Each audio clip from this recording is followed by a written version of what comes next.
There it is. It's finally cooled off in Northwest Ohio, and I am out in my flower farm. Look at everything's pretty much looking like fall. I've got quite a few blooms still doing great in there. In fact, there was just a beautiful monarch flying around the zinnias back there.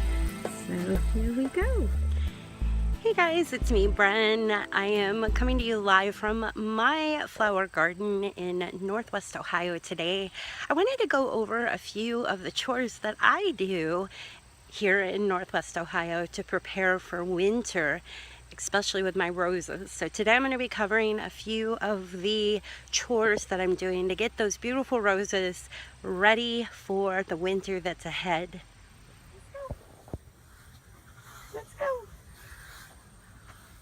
This is the south side of the garden, and all along this fence is about 30 roses. And so today I'm going to do a little maintenance.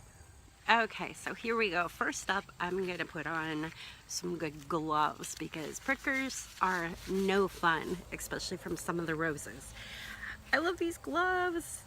I actually got a big pack of these, and I've only gone through 2 pairs, and the second one was because I shared them. I like the rubber on here.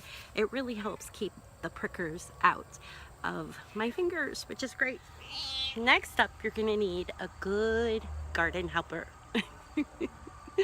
Grace is joining us in the garden today. She's a little cuddly girl, and she likes to hang out and keep the mice out and the bunnies, right? Right? Such a pretty girl.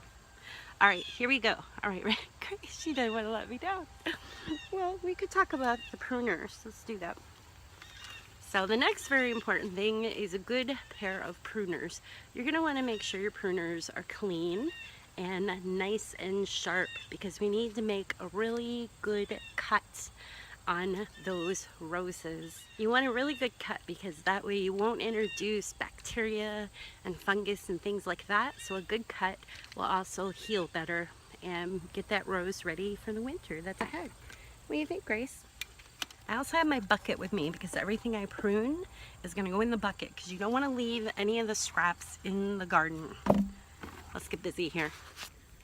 Next, I'm going to get in there and I'm going to prune this back to get ready for the winter. So we just want to get in there. I'm going to take it back to here. Good cut. When you make your cut, be sure you do it at an angle just above a new leaf stem, like this. Use a bucket for all pruning, and anything that may have fallen below the rose must be removed. Keep it nice and clean. Another good reason to remove all those rose pruning is you don't want your little helpers to step on those thorns. Now I'm going to carefully look over the rose shrub and remove any black spot leaves or unhealthy looking leaves from the plant. My roses tend to get a lot of extra grass and different weeds growing below it because I use horse manure to feed them. Here is an example of black spot. All these leaves need to be removed and discarded from the garden.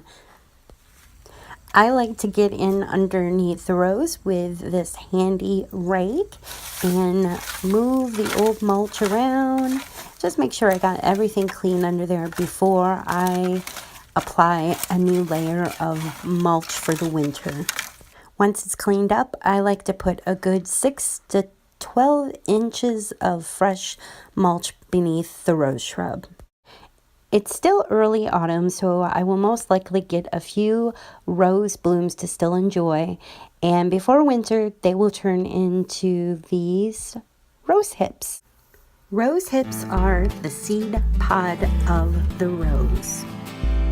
I look forward to sharing with you more gardening tips, so be sure to subscribe to my channel here and leave a comment below.